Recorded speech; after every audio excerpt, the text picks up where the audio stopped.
After months of war, the ceasefire is set to take effect on Sunday, as you've also been hearing. Now, to speak more on this, let's now welcome Reverend Frank Chikane to speak more on this developing story that we are tracking for you this afternoon. Reverend, thank you so much for your time and good afternoon to you. A pleasure to have you on the show. Good afternoon and good afternoon to your listeners. Now, Reverend, as someone who has been very vocal about the plight of the Palestinians and the gross humanitarian crisis that has been unfolding in Gaza, and of course we've seen grave destruction on infrastructure. Over 46,700 Palestinians have been killed. Let's firstly get your reaction then about the ceasefire deal, which is scheduled to take effect on Sunday. Well, we called for a ceasefire, and we are pleased that an agreement has been reached to undertake this and make sure it's implicated and implemented by Sunday. I am concerned, though, that, an agreement has been reached, but the Israeli army is killing more and more Palestinians and is bombing them as if they want to finish them before Sunday, and that's a real great concern. They are just continuing to commit the genocide that we have been talking about. And then there are now, stories about the cabinet not taking a decision to endorse that ceasefire. Now, I just want to say to you and the listeners that the greatest danger to this world is the Zionist ideology. The Zionist ideology of some people who are in that cabinet is that they should finish the Palestinians.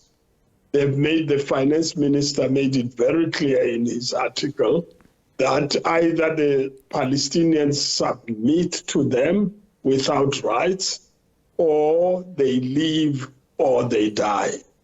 And the Palestinians are not prepared to leave their country. And so that's why they are killing them. And they would want to take over Gaza and make it Israel. And that's what makes it dangerous. Because as long as if you've got Zionists within that cabinet, you're going to have war continuing. And we need to bring this to an end. This is what is critical.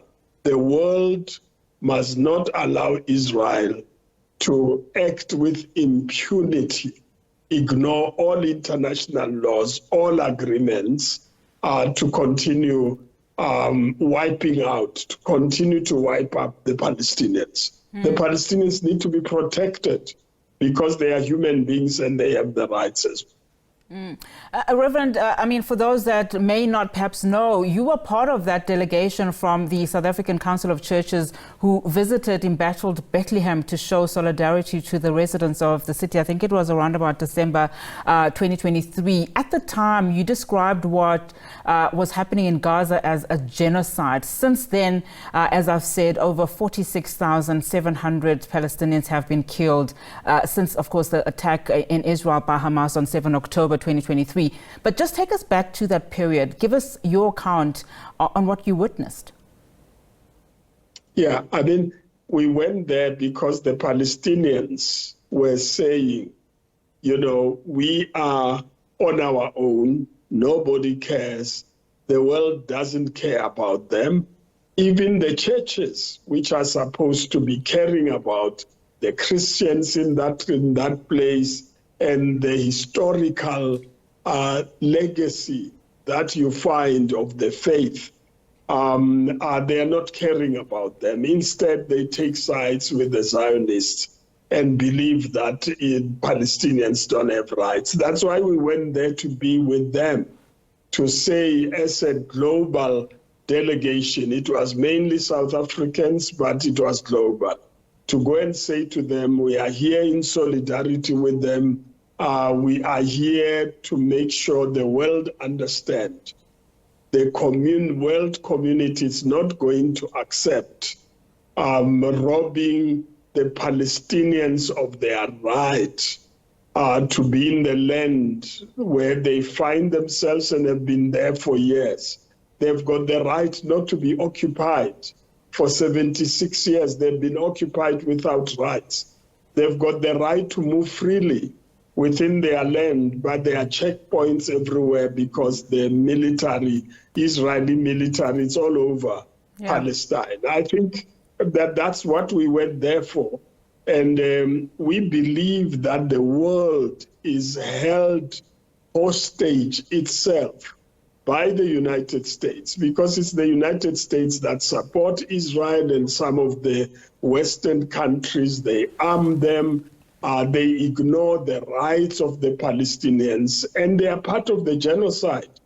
They are committing genocide in Gaza, and anybody who supports the Israelis to commit that genocide also are committing criminal acts, crimes against humanity. Yeah. And we need to stop this. And the world, the people of the world, because their governments are misbehaving, the people of the world must take a stand and say no to this.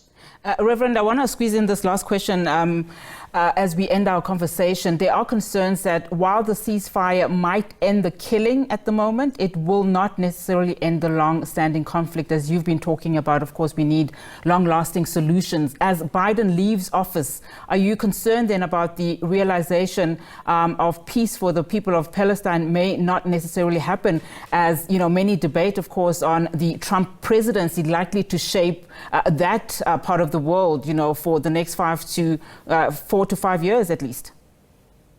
Well, we are concerned that Israel might be accepting the ceasefire for strategic reasons, but there are right-wing elements within that cabinet want the war to resume after the hostages have been released, which means for them it's the release of hostages. It's not the end of the war. They don't want the Palestinians to have rights. I think the world, and we are calling on the world community to take a stand and say to the United States, you can't continue supporting Israel against the rights of Palestinians.